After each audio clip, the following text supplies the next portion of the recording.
Welcome to the Lifestyles Unlimited Real Estate Investor Radio Show, a real estate investment program. Listen and learn how to use real estate to build wealth and passive income streams for you and your family.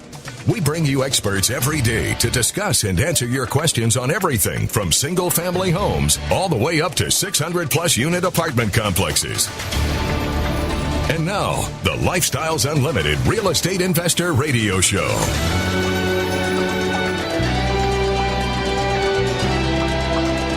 Welcome to the show. My name is Al Gordon, and as always, we're working on your financial freedom. Let me ask you a question. Would you spend $32 million to buy 124 homes north of Houston? Now, these are brand new homes. They were built by one of the biggest home builders in the country. D.R. Horton built them. As a matter of fact, D.R. Horton built the entire subdivision of 124 homes with all kinds of different floor plans. And in a slightly different move than what they normally do, they went about the process of renting those houses out. And once they had all 124 homes rented out, they put the whole subdivision on the market. You heard me correctly. They put the entire 124 home subdivision on the market. And I'll tell you what, it stirred up a feeding frenzy. Oh, yeah. I mean, now this is from the Wall Street Journal. This is where I got the information from. And I think it's really interesting that entire subdivisions are being traded. Yeah, 124 homes. That's a lot of houses. Now, since they're all in the same subdivision, it's kind of like a multifamily community. Kinda, but not really. But it is, but it isn't. But it's still 124 homes. And you're going to be surprised at who actually won the bidding war. It was a pension fund. You heard me correctly. A pension fund. Yeah. So why are pension funds investing in real estate in Texas? Well, maybe they've figured something out over the years.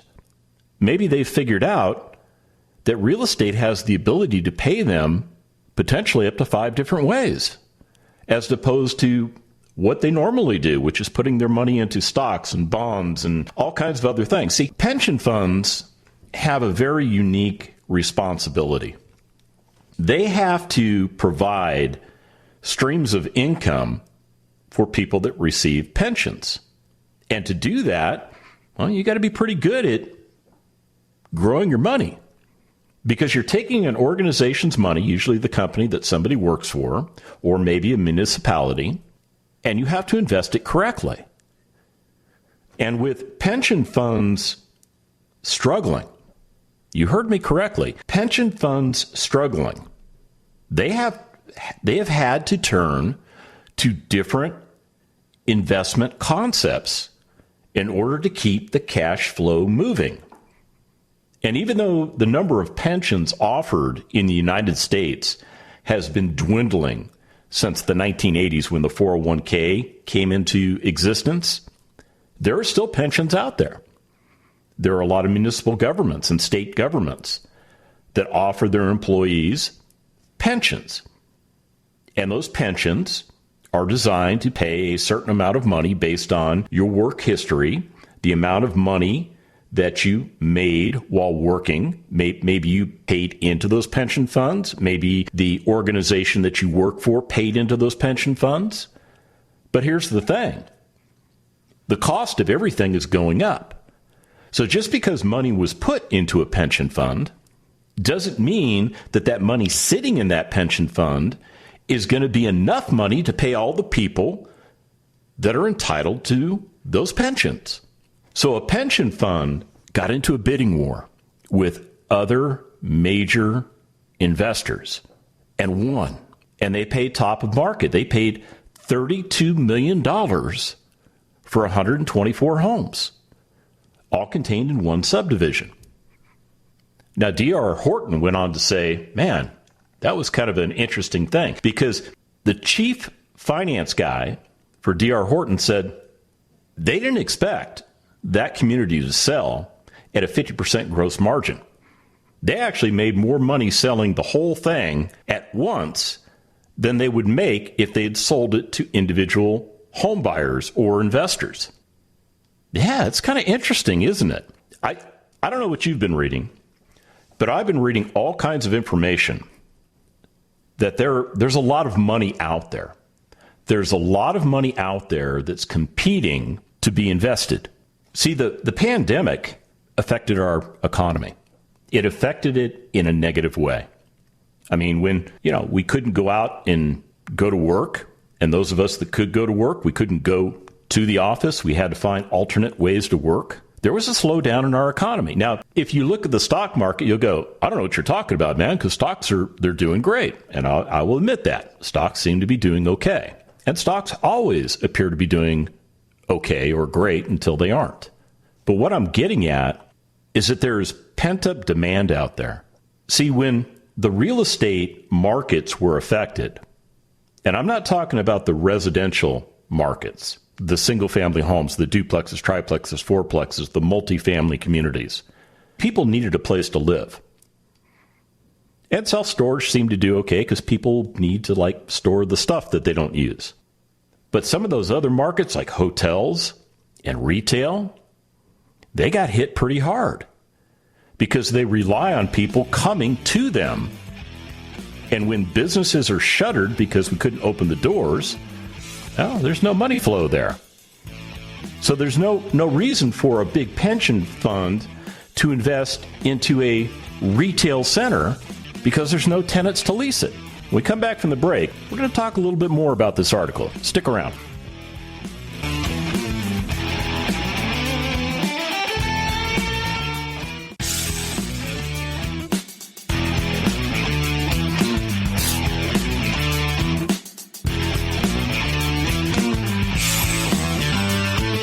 Welcome back to the Lifestyles Unlimited Real Estate Investor Radio Show. Now, let's get back to your map to financial freedom.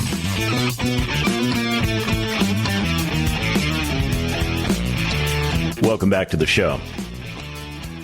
So I started off the show by telling you that a big pension fund spent $32 million, all cash, to buy an entire subdivision north of Houston, Texas. That subdivision was built by D.R. Horton. It's 124 homes, all new construction, and a pension fund bought it. As a matter of fact, the pension fund got into a bidding war with other major entities that have the access to either $32 million of cash or the access to leverage the purchase of those properties. But the pension fund was willing to offer the highest price, $32 million. So think about it. A pension fund is part of a big group called institutional investors. What an institutional investor is they're big entities such as banks, mutual funds, insurance companies, and pensions themselves.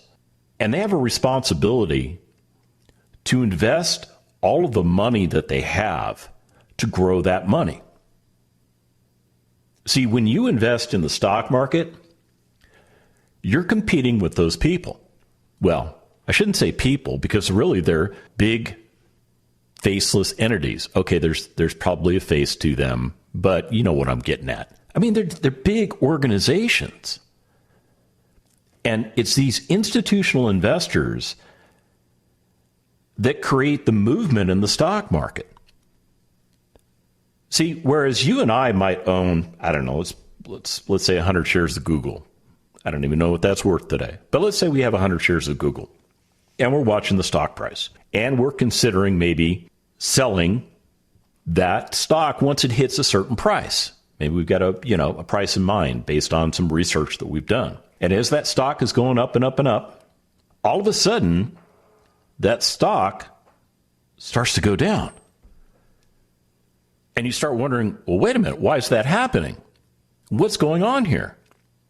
It's because these big institutional investors have also identified what you've identified, but they've gone in for a lower price. They're willing to sell at a lower price than you are. And they've got a ton of shares. You and I, we got 100 each, right? Them, bunches. And they start selling that stock off. And they can't dump it all onto the market at one time because it would crash the stock. So they have to start selling in blocks.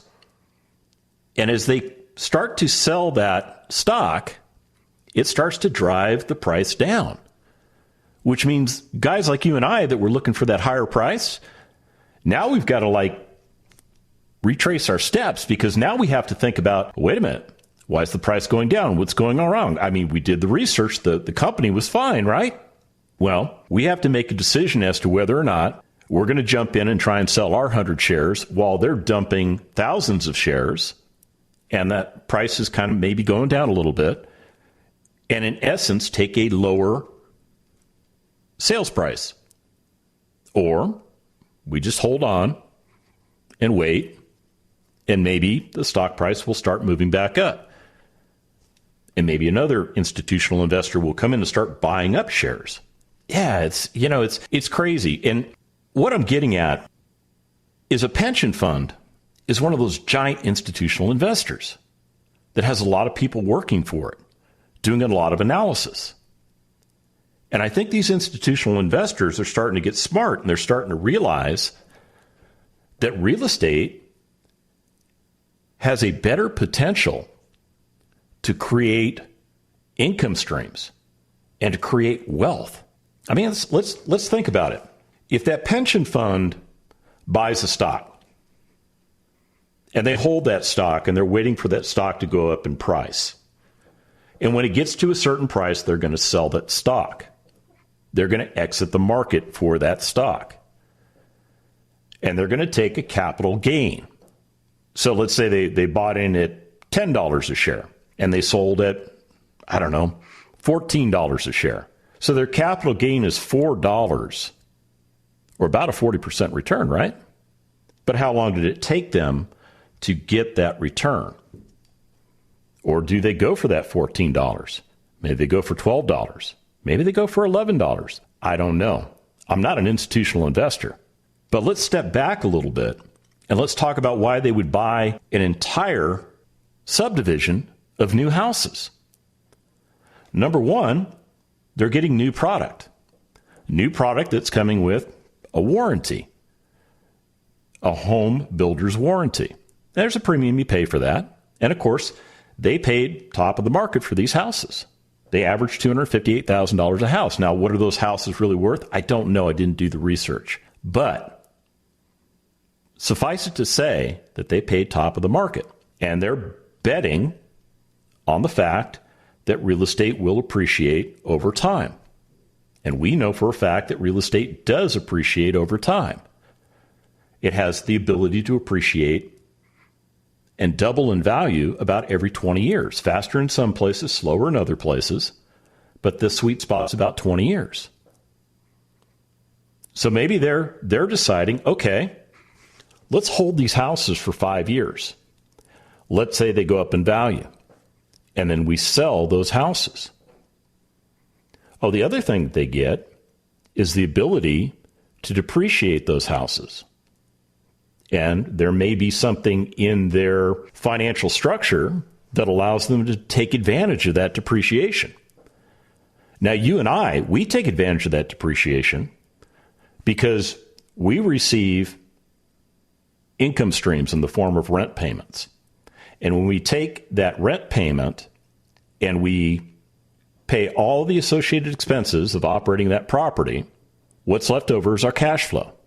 And these entities are probably, well, I'm 99.9997% sure they paid all cash, which is not a good way for you and I to buy investment property. And the reason we don't do that is because we get better returns if we put the appropriate leverage or loans on the properties. But see, these are major entities that have to move a bunch of money. They're willing to take a smaller return on investment than you and I would be willing to take. And they don't need to leverage because they get these piles of cash that they've got to push.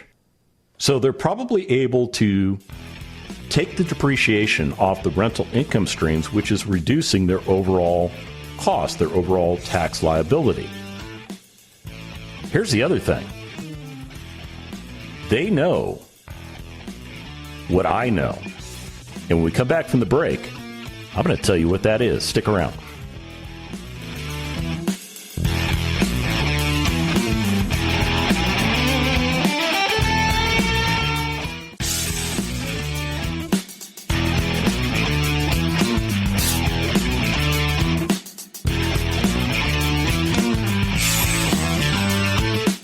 Warning.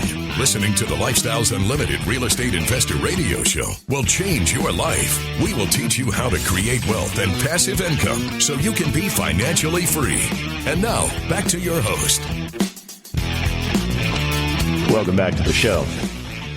So as promised, I'm going to share with you what I know and these institutional investors know.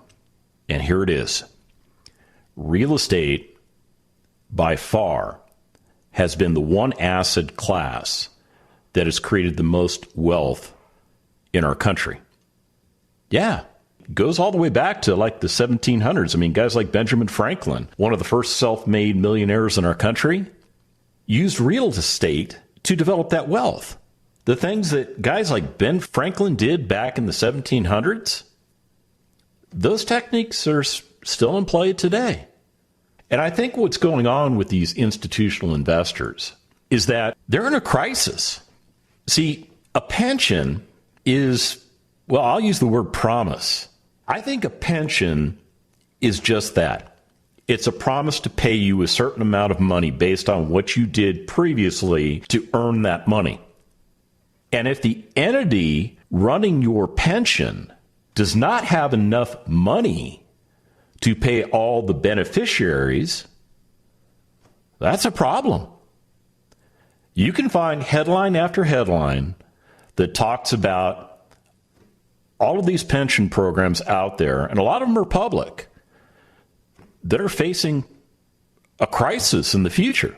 Some are in crisis right now. They're struggling to find ways to pay all the pensions that they're responsible for paying. Now, when it comes to institutional investing, pension funds are the largest part of the institutional investment community. And in 2018, they controlled more than $41 trillion in assets. See, pension funds receive payments from individuals and sponsors, either public or private, and they promise to pay a retirement benefit in the future to the beneficiaries of the fund. I mean, that's really what it boils down to. And if you want to look at the largest pension fund in the United States, look to a thing called CalPERS. Now, CalPERS is the California Public Employees Retirement System. And when I was out in California doing my military stuff, I knew people that were a part of CalPERS. And the biggest thing they always lamented about was whether or not that pension fund itself was healthy. Because a lot of these people that I knew were looking at receiving a pension in maybe 10 or 15 or 20 years down the road. And if the pension fund is not healthy now, how healthy could it be 10 or 15 or 20 years down the road?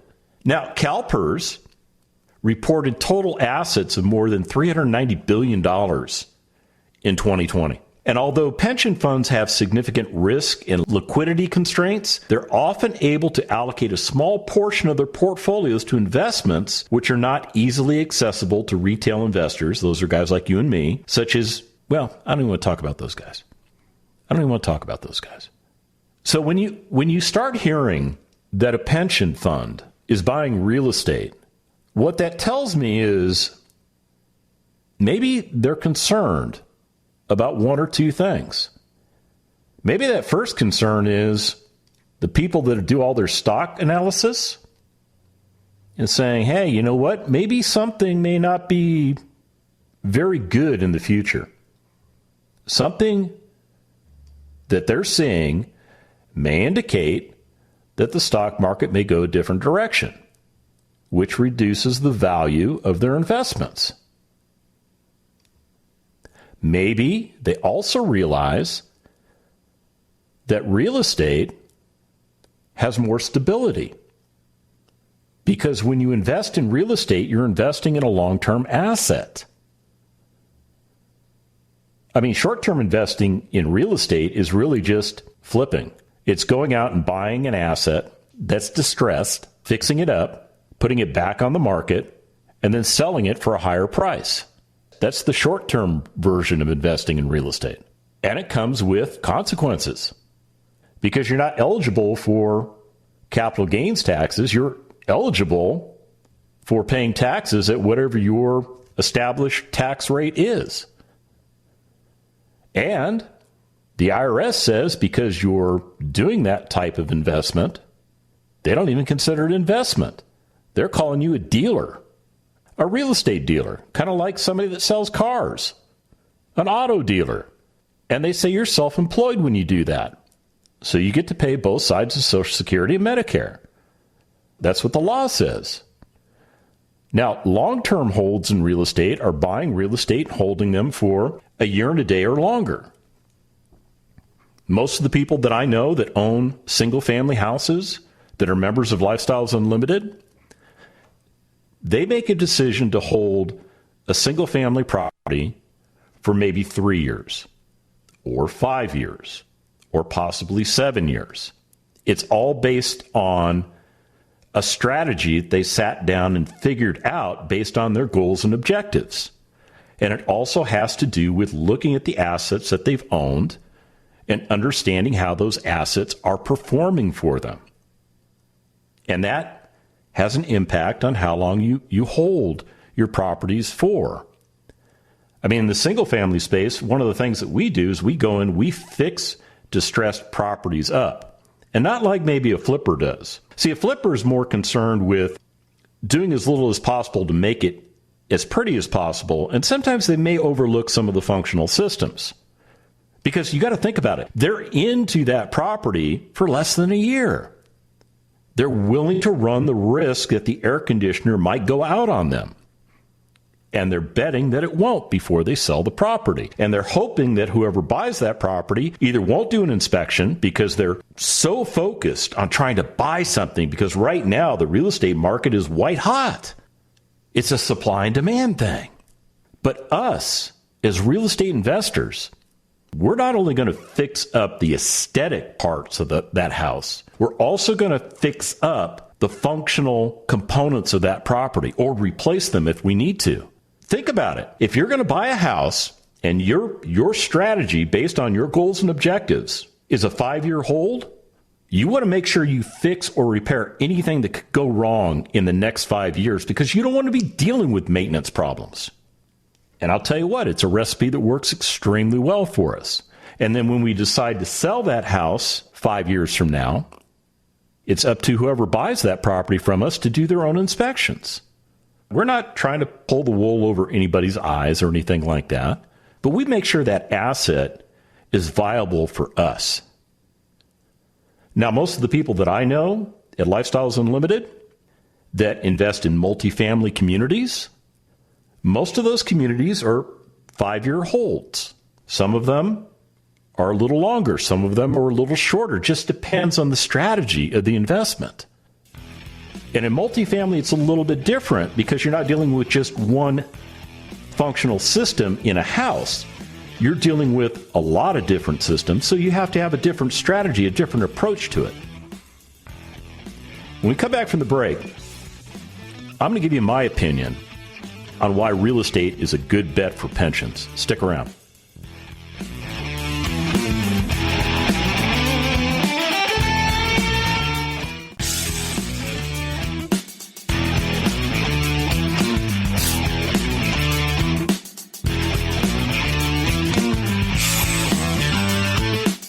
Welcome back to the Lifestyles Unlimited Real Estate Investor Radio Show. It's time to turn up the volume and fine-tune your passive income plan so you can create the lifestyle you've always wanted. Welcome back to the show.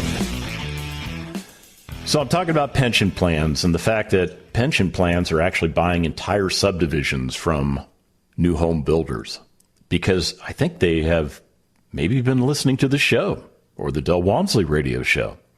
They're starting to see a different approach to what they've been doing. Now check this out. The average price of all of these homes, now these are all new construction. So, and again, they paid full retail price for all of these homes. And they paid all cash because they've got a bunch of money they've got to push out there. So by buying the real estate, what it does for them is it allows them to diversify their portfolio so that they're not investing in the stuff that they normally invest in. It's a hedge against any particular or potential losses they may experience in the stock market or the bond market or in the treasury markets or wherever they put their money. Now let's talk about what they're getting for returns. I mean, because I think it's important for you to realize that these properties, now I've did a little research, and the average monthly rent that they're charging for these homes is around $2,000 a month. It's actually a little bit higher, but we're going to go with $2,000 a month. So when you think about it, that particular home or any one of those particular homes is producing $24,000 in rental income. Now, they're going to have taxes and they're going to have insurance, which is going to reduce the amount of income. But once you take taxes and insurance out, they're still getting about a 7% cash-on-cash return. But they're also getting appreciation potential. Now, there's no guarantee that real estate will go up in value. There is no guarantee. But historically, it happens. So on one particular house, I mean, if you just use a very conservative number of, say, 3.5% per year, if they paid $258,000 for the house, the projected future value of that house is about $286,000. So when you think about that, it's almost a $28,000 increase in value. So they're getting additional equity on that property.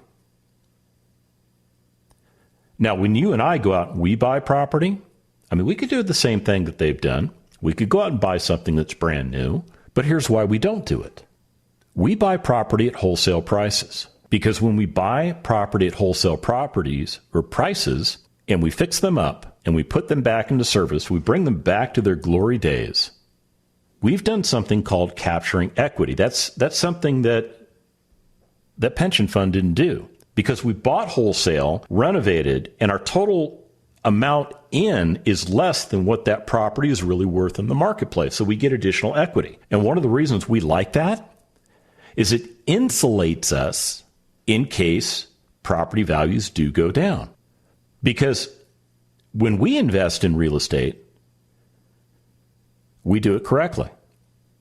And it allows us to make money whether property values are going up or they're going down. Now, here's another thing. We're going to put leverage on these properties. And the reason we do that is that, I don't know about you, but I don't have $32 million laying around to go buy 124 houses. And if I did, I would probably go out and buy a bunch of apartment complexes or communities. Yeah, because what the apartment communities do for us is it gives us economies of scale. Now, technically, this pension fund got economies of scale. I mean, essentially, they bought a 124-unit apartment community that's on a pretty big plot of land. Most apartment communities are, you could put a couple apartment communities in the footprint of what this pension fund bought. But I think this pension fund is wise, because I think that they have been impacted in the past. See, when the stock market crashes, it's not just you and I that get burned by the stock market. It's those big institutional investors too. Because when an institutional investor starts dumping shares on the market, it forces pricing down. And they start doing that because they're starting to protect their interests. So you and I, we can't drive the stock market, not with our 100 shares of Google, right? Yeah, we're just a piece of dust on the planet. But these institutional investors, they're like a continent on the planet. They can actually do something. So take a step back for a minute. And what I want you to do is I want you to consider what you're investing your money in. Are you getting the returns that you need in order to get yourself to a place of retirement in the next 5 years? And if the answer is no, then you need to take a step back and consider what it is you're doing for retirement. Because that conventional plan that's out there, the one that I was taught, the one that you were taught, it ain't working. It's working for some people. But those are usually the people that, get to be the CEOs of their companies, right? Or the top level executives. There aren't that many of those jobs to go around for the rest of us, though, right? So consider this. Consider taking some of your hard-earned money. Let's say it's just $25,000 and investing that money into a rental home that you buy at wholesale prices. You fix it up correctly. You put it back into service. You make it available for a great resident that will enjoy living there, will pay their rent on time so that you can take care of the financial components of the investment. You're going to leverage your property because here's the thing. If you're working with like $400,000, how many houses can you buy all cash? But if you put the appropriate leverage on all of those properties, $400,000 goes a long way, especially if you're putting $25,000 into each house. That's 16 houses. If you have 16 houses producing $400 a month each in cash flow, you've got $6,400 coming in cash flow. That's after all of the expenses. When you annualize that, you're looking at almost $77,000 of income. Now take a look at what you make right now, the money that you work for, and think about all the taxes that you pay and all the expenses that you absorb as an employee that are associated with going to work. And think about what you really need to live off of. See, that is very important. That's closer to your real number. What do you really need to live off of? And then when you achieve that, you start looking at what is the lifestyle possibility. But let me get back to this concept of having $400,000 and buying 16 houses. You'd be getting a 19% cash-on-cash return because you're leveraged correctly. And because you now have 16 houses, all 16 houses will go up in value, provided the market goes up, versus maybe buying just 4 houses. So if the market goes up, you make more money off of 16 houses in appreciation than you do on, say, 4 houses. Yeah, that's the way you got to think. Again, real estate does not necessarily go up in value, but it tends to. And there's a greater tendency for it to go up in value. And this is how people make wealth. This is how they change their lives. This is how they get out of the rat race and they get into the life that they desire. Because even though you might enjoy doing what you do for a living, there's a better way to get you to retirement. And then when you get to retirement, go ahead and keep working if that's what you want to do. There's nothing wrong with that. There's nothing wrong with that at all. As a matter of fact, you could take that income that comes from that job and you could buy even more real estate and get there even faster. And then you got all these houses. You could sell all those houses and you could buy an apartment community and go even faster. It is really cool stuff. If you want to find out how we do business, go to freeworkshoplivestream.com. And remember, it's not the money, it's the lifestyle. The Lifestyles Unlimited Real Estate Investor Radio Show is for entertainment purposes only. Please consult a professional regarding your personal investment needs. Nothing presented on the Lifestyles Unlimited Real Estate Investor Radio Show constitutes an endorsement, recommendation, offer, or solicitation to buy or sell any product or security.